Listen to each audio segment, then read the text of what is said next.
Long story short, my roommates decided to entertain today, and I had a nice quiet Saturday reading on the couch planned out, so that plan disappeared.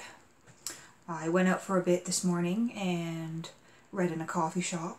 Then I read at a Montana's, where I got a delicious Reuben sandwich for lunch. That's really the only good thing at Montana's anymore.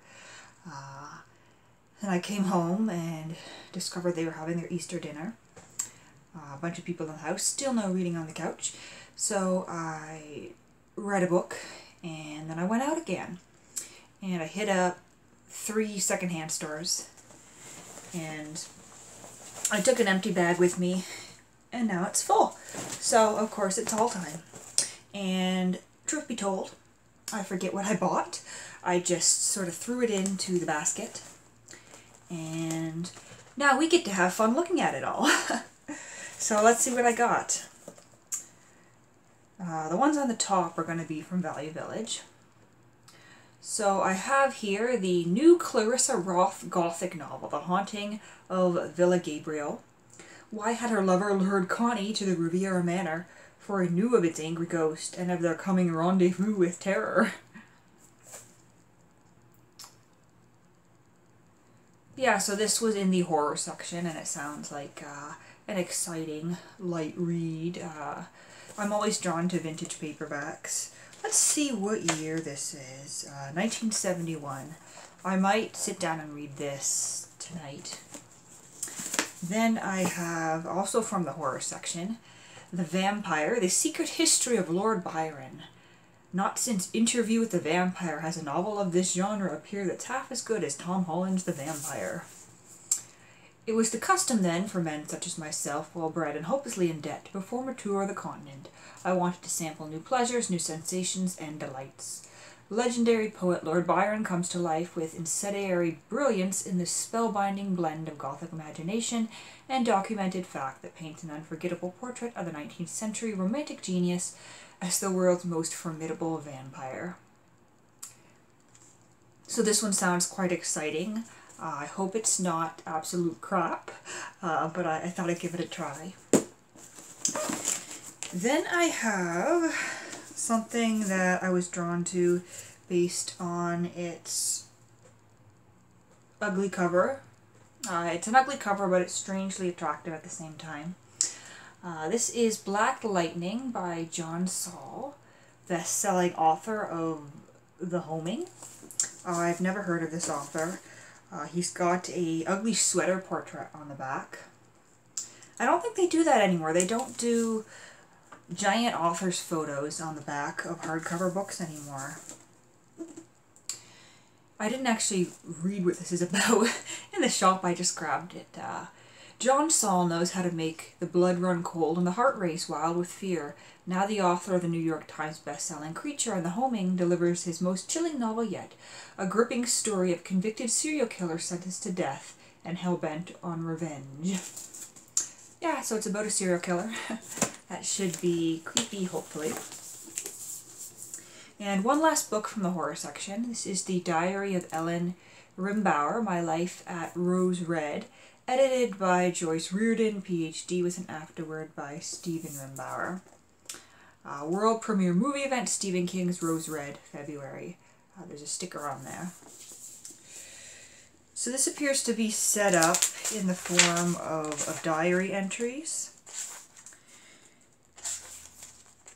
Yeah, it says the following are excerpts taken from Ellen Rimbauer's diary dated 1907 to 1928. Any and all editing has been done at my discretion. Some effort has been made to protect the integrity of Mrs. Rimbauer and her descendants, though never at the cost of content. What follows are the words of Ellen Rimbauer in her own hand, with as few editorial comments as possible. Joyce Reardon, November 2000.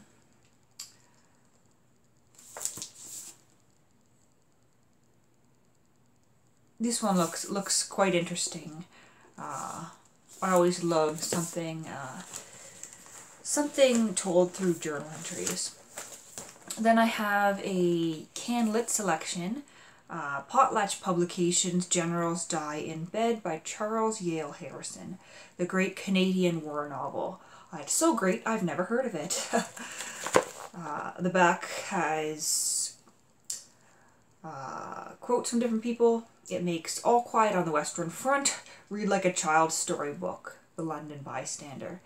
Generals Die in Bed has a sort of straightness about it that gets down the torture of the front line about as accurately as one can ever get it.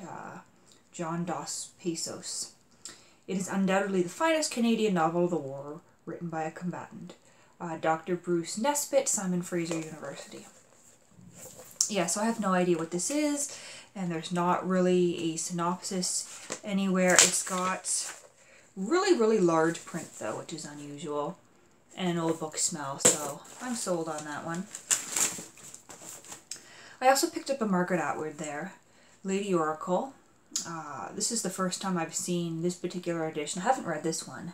I've been wanting to get into more Atwood, and I was particularly taken with the cover on this one, and I know this is one of her most well-known books, so I picked it up. And I think that's the end of the Value Village find. At Salvation Army, I picked up Farley Mowat's Lost in the Barrens. I've been meaning to get into some more Mowat as well. He's a classic Canadian writer.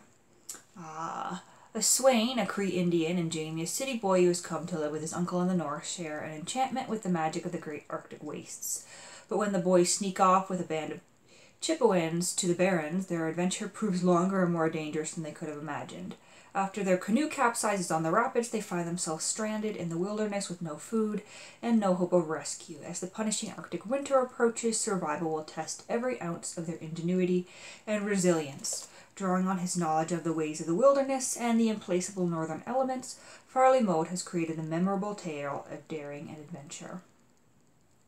This one sounds quite exciting, and it's in a really nice edition, almost like new.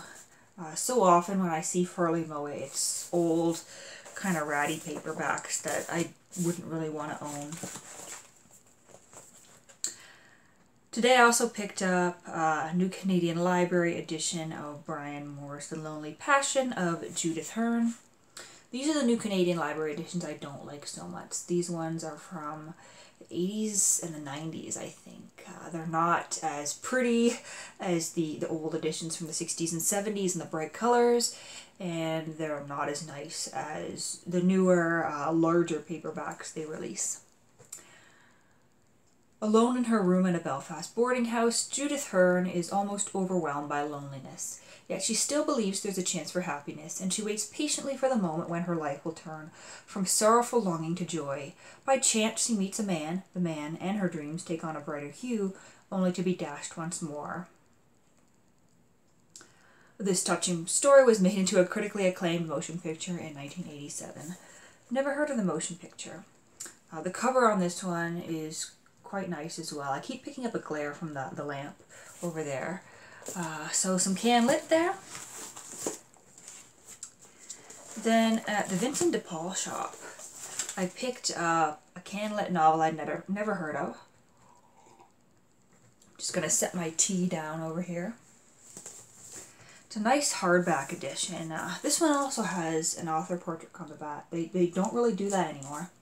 This is Wandering Rafferty, novel by Ken Mitchell. This is an hilarious Rebelsian novel of the New Canadian West. Tom Rafferty, a traveling salesman for Mother Goose magazine, wanders in and out of flop houses, marriage, beer halls, wealth, and respectability. Innumerable women of all types, drying out centers, jails, rural idols, and believe it or not, an astounding number of books. Rafferty is a purely modern romantic roused to rebellion against reality with all its tyrannies and absurdities. Disciple and sometimes Sancho Panza to Rafferty is Archie Payne, failed revolutionary husband and typesetter. Abandoning the ruins of his ideals, marriage, and career, he attaches himself to Rafferty and his romantic vision and chronicles his progress. Wandering Rafferty is a novel filled with action and energy, wonderful comic scenes, and a superb sense of place. Western Canada has really been evoked so vividly. And this is published. This is published by Macmillan of Canada, 1972. And the narration style comes across as very late 60s, very early 70s. The first line is, "Brother, I am still shaking with rage when I get to ranch room, partly from the 20 below zero cold, but mostly mad, even after the long bus ride downtown." Seems like something I could slide into quite easily. And the back here says that Ken Mitchell was born in Moose Jaw in 1940. And at the time of publication, he taught literature and creative writing at the University of Saskatchewan in Regina. He had been a newspaper reporter, an ice cream salesman, a house painter, a pressman in a rubber factory, and a pig farmer. He was a keen rugby player. So this one should be quite entertaining, I hope. Something I've never heard of, but there's this great vintage hardcover. Then we have one that I bought mostly on the title alone. I've never heard of this, but it's called Lesbian Nation, The Feminist Solution by Jill Johnston. This paperback here, it's classified as women's studies. I have never heard of this one. I have no idea what it's about. It was published in the 70s. And I'm interested to see exactly what the author's argument is, what exactly they're talking about here. So one I bought based on title alone.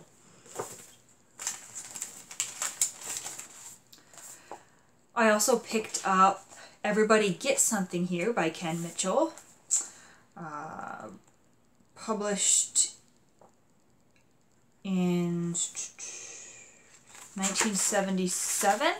This is by the same author as that Wandering Rafferty, but these are short stories here.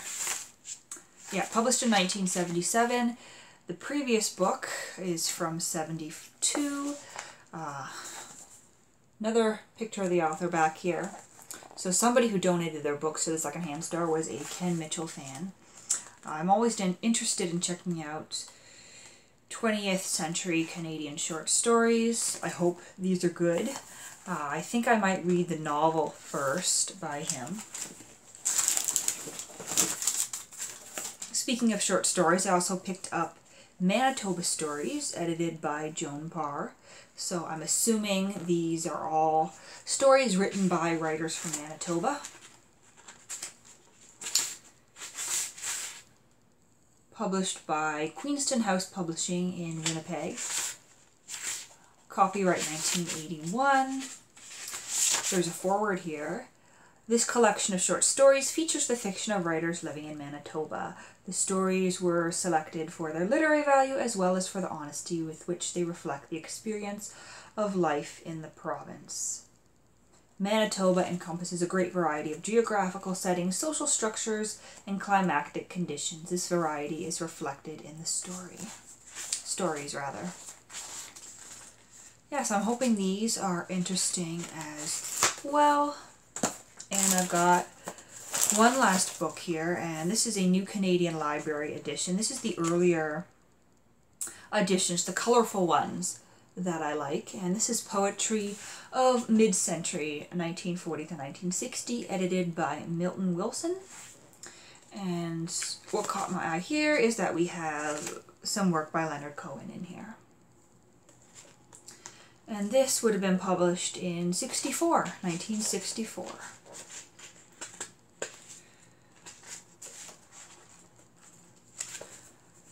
I've already read the early Canadian poetry collection and the one that comes after this, so the one that's, I think, 1970 into the 80s. But these are always interesting to look into and dig into. Yeah, so that was my unintentional book haul today. Lots of can lit in there, some horror, and a couple of bizarre titles that I bought, and I'll see if they're any good.